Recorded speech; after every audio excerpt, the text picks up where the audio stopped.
GSL.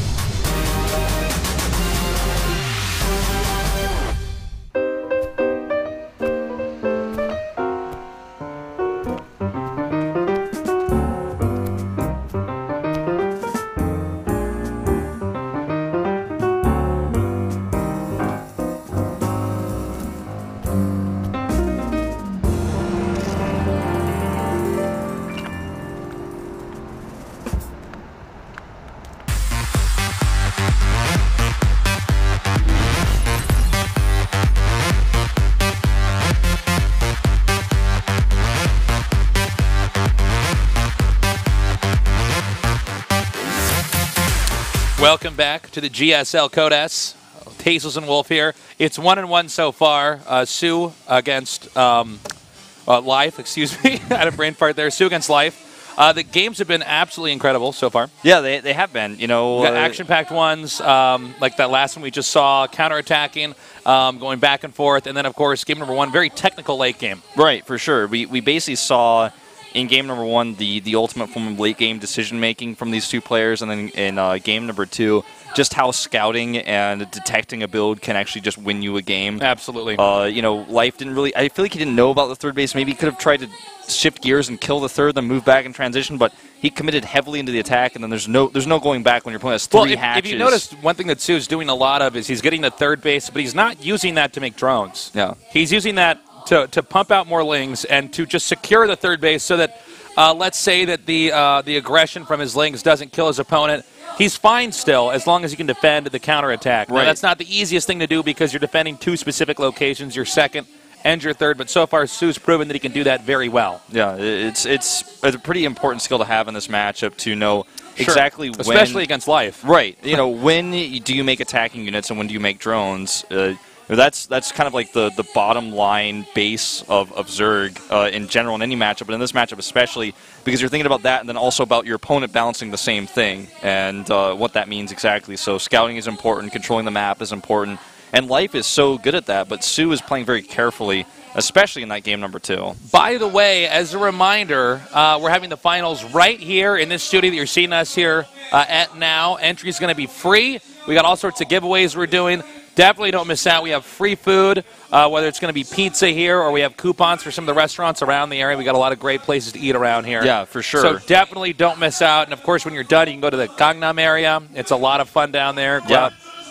You know, and see the downtown part of Seoul. It's a great place to be. Honestly, I think it's going to be packed in here when we have the finals. Yeah. Normally, our finals fill up even when we rent out really large venues, but here, I think we're going to be a fire hazard. Yeah, I would say definitely show up early if you want to get a good seat.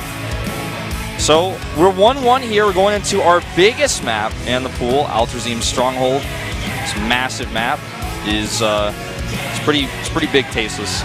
It is. It's a huge map, which should be a lot of fun for a ZVC. Alterzim, you know, we've had maps like Whirlwind, but I think Alterzim really takes it to the next level. Now It's got a backdoor expansion you can take for free, for example. You don't have to take an exposed natural. Now, I'm curious to how these guys are going to play in this. We haven't gotten to see a ton of ZVZs here in this Code S to see how the Korean meta really is on Alterzim Stronghold. And I think that's going to be defined right here, right now, as game number 3 is ready. It will be Life going up against Sue. The winner faces off against Zest in the first finals of this year's GSL Code S. 2014 Hot 6 GSL Season 1, Round 4. Life versus Sue.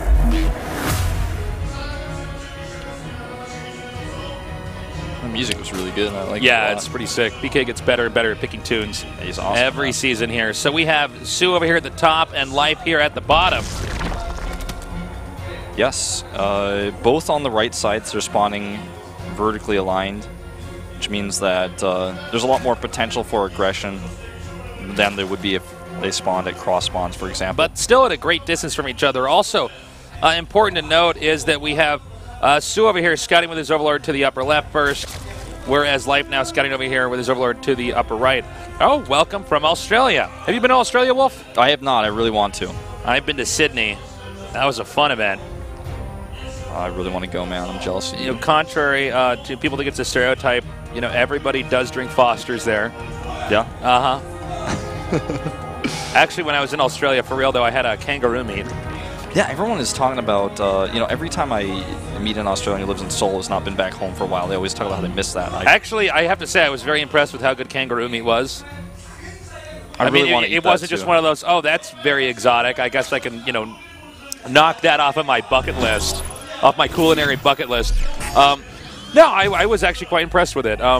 You know, apparently I read they replaced all the cows in the world with kangaroos. The amount of methane gas that cows give off with their farts would be reduced so much. It would be good for the environment.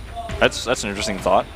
You know, I wonder, you know, is the environment to raise a kangaroo actually like easier or harder than to raise a cow? I mean, it seems like cows are pretty fat. Cows are pretty easy, I think, yeah. Kangaroos seem like a little harder to raise. You know, kangaroos, you know, in the States or something, try to like bring a bunch of those over. That'd be. Watch, we replace all the cows with kangaroos, and then we all die from like mad kangaroo disease or something unforeseen. All the kangaroos like teach each other a box and take over the world. My advice on the GSL brings on the apocalypse. Okay, so with that first Overlord there from Life getting up here, he's going to get a quicker view as to what's going on. Not a ton of different deviations you can have here. In ZVZ, though, but he will see, okay, he knows exactly when the gas was taken. Meanwhile, Life is not going to be that far off here since he does get to scout this expansion. Yeah, he does see that. Now, both players have synced up their Zergling scouting speed here. Or Zergling speed, I should say. Right, I mean, they've both done the greediest build possible. It's kind of absurd to not do that on this map. Of course, it's so huge. And we're going to have a game that, unless one of these players does some hyper-aggression with the Zerglings early on, that is very similar to game number 1. We do see a Baneling Nest for Su, but given his style here, I feel like that's just a defensive move, since his Overlord Scout was it could be late. a preemptive Baneling Nest. Yeah, I don't think he's going to attack with this. I think he just plans to defend if Life puts on the aggression, because his Overlord came in so late, and he's now being denied by Queens, so he doesn't know what Life is doing in there. So this is the safest move you could do. It doesn't cost a whole lot of money to actually make a Baneling Nest. Now, Life does the same thing here. And with Life, you never know what he's going to do with that Baneling Nest. You just can't even have a clue. Pretty unpredictable player. So the third base on this map is kind of the next stepping stone. You know, it looks like Su might actually be aggressive here. Let's see if he makes any more lings than this. He already had 5 drones making, and then he made 10 lings off of that. Life also makes 10 lings here, and they're both almost even in harvesters. Okay, so those lings now from Su are coming down. And yeah, it looks like for the time being now, we do have Life continuing to make a few more lings.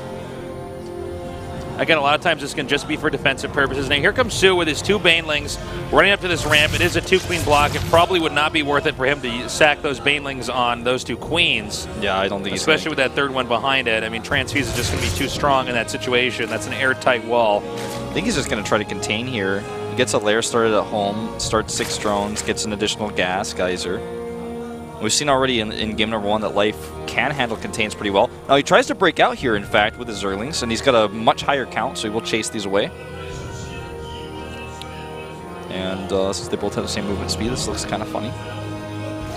And Su actually was thinking about taking a 3rd base, decides, of course, that that's not possible right now. Should block the ramp here with the Banelings. Whoa, whoa, whoa, whoa, that was a close call.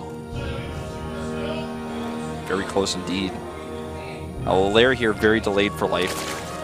Yeah, you know, Zerg versus Zerg is really just this massive balancing act between, you know, the drones and anything else that can attack.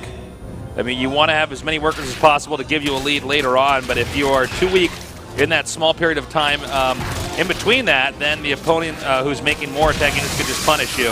Now we have Su right now zoning Life back towards his base, and it's going to be a Muta build here for Su. Now he has a huge, you know, speed lead on that layer. So he also got all of his gases up quicker. Life actually with the 3rd gas, or the 4th gas, I should say, not even taken just yet. And Life going traditional here with roaches. Now this map is huge, so Mutilas can be quite good on this map because it takes a long time to roach counterattack, and the Mutilas can stop that pretty easily. So let's see how much damage he gets done here. Life right now does actually have a few Overlords out in the middle of the map too that he rallied all the way across, so those Mutilas can kill those and supply block him. Trying to take 4th base here. There's just so many Banelings for Su. It's a really tough base to take here. Okay, the Ling's coming up now and driving back. Life here. Life is going to try to secure that third base there. That is going to be much later than Sue, however. And Sue Spire is moments away from finishing. He has banked up 700 gas. And pretty soon here, 800. So he'll be able to get 8 mutas out right away. Yeah, goes right up to those 8 you just described. And again, those Overlords out there for Life, probably going to be the first target for Sue. He's already been able to check exactly where they are with his Lings on the map. And, you know, he has a third base going up, so his third base is going to be up essentially for free with this Spire. Now Life starts to realize what's going on. Starts a Spore Crawler here. Not a bad choice. Spore Crawlers destroy Mutas. They do so much bonus damage. By the way, here's those mutas now, and they're going to be able to get rid of this Overseer very easily. Yep. And from here, he can start to put on pressure on his opponent. Now, he does have that Spore Crawler tucked back there, and the Queens are coming up. The question is he going to be safe everywhere from these mutas? The Lings are also in position here, so let's say that you know, the mutas are attacking one location and Life is distracted. Sue's Lings can come into the front and do damage there as well, whether that's killing a Spore Crawler, excuse me, a Queen, or even just a few drones. Well, this Spore Crawler gets taken out here, and it's basically impossible for a mutalist count of this tiny little flock here to actually fight Spore Crawlers because they do so much damage. You also don't want to get many more mutas than this. I mean, the mutas don't gain value the larger number they get in a situation like this, because as you can just see, they flew over that infestation pit. As infestors come out, that advantage is going to tip towards Life's favor, and Life already with a pretty meaty, bulky Roach army, he's going to probably try to move out and punish his opponent. Now, he sends those Roaches back, probably to wait until he does have some of the infestors of his own.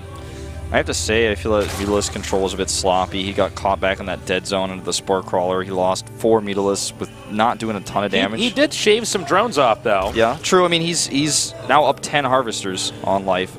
Life is building the more relevant composition for the late game. You know, he's got the faster upgrades. He has the Infestors out first. He already has the better Roach count. So we'll see how well Sue transitions here. Now here's the Hydralisk Den coming up. Yeah, Hydra Den coming up here pretty quick. Interesting choice. Now, those Overlords I talked about earlier, one of them going to go down here. Queen's coming over to try to save it and transfuse. Nicely done. He's got so many Queens to spread creep to deny those Mutalists.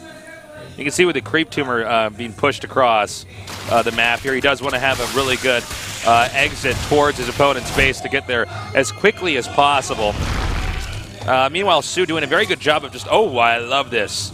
Okay, the Nidus Worm. This is really smart because due to the distance of travel for Life, the risk of counterattack from Sue is just very, very high. So what he can do is he can get a Nidus Worm up. He can then sneak the Nidus Worm up somewhere. That's going to pop out very quickly. And from there, he can just unload his army at the snap of a finger. Including Queens. Including Queens, absolutely. Transfuses. And anti-air, yeah. anything. Now the question is, can he get anything over there? Okay, so the Nidus Worm is going to be located over here. It doesn't appear that Sue is at all privy to this information. The Nidus Worm is loading up. And wow, look at this. He's going to have +2. He's going to have this huge attack advantage. And they're already unloading. He even makes a second Nidus Worm just to be sure that he can actually burst his way out here and do the damage.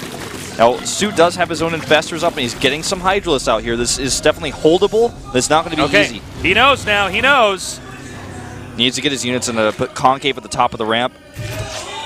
I don't know if he has enough units, to be honest, at this point, Tasteless. Yeah, well, when you consider the actual number of Queens that are coming up here with the Transfuses and the Infestors, a nice fungal, though, thrown down here. Sue does have Infestors of his own. The Mutas are absolutely obsolete in this scenario. Another Nidus Worm comes up so we can reinforce so quickly. Those Queens definitely worth their weight in minerals right now, and he's forcing his way through here. But Sue just so much production. He's starting to get those Hydralisks out. He might be able to hold here. But Life with a 30 armies of our lead, and he's got this good angle. You got to look at these Roaches over here on the left side of this battle, because they're about to wipe that out, and then there's going to be a surround. Here it is now. Closing in, and I think the damage output is just going to be too high. I think you're right. And I believe we're actually moments away from seeing GG. These infested Terrans should not be enough. Yep, that's going to be it, man. There's way too many reinforcements. Nice timing here by Life, +2 way away here for Sue. He didn't have a better scouting there outside of his base, because the Nidus Worm is definitely the best bet to get over there. But if you can spot it and shut it down, especially when in the middle of just beginning to unload that, you're going to get a huge advantage. But Life, pretty straightforward game there. Two players went into two different tech patterns. Sue went for the mutant pattern. Life went for your more bread and butter, massing up roaches, getting the infestors out. Now, due to the size of the map, what Sue was relying on was the ability to counterattack and harass his opponent when those roaches and infestors moved out across that long distance. So Life's answer is to get a Nidus Worm to hatch out outside that base. From there, he can unload, he can reinforce, and most importantly, send the queens. And with transfusion and an additional anti-air, there is absolutely nothing that Sue could do. No, I mean, he has, this false sense of security, I feel Sue does, because he feels like he's killed all the overlords with his Mutalisk, but a changeling can still grant vision. And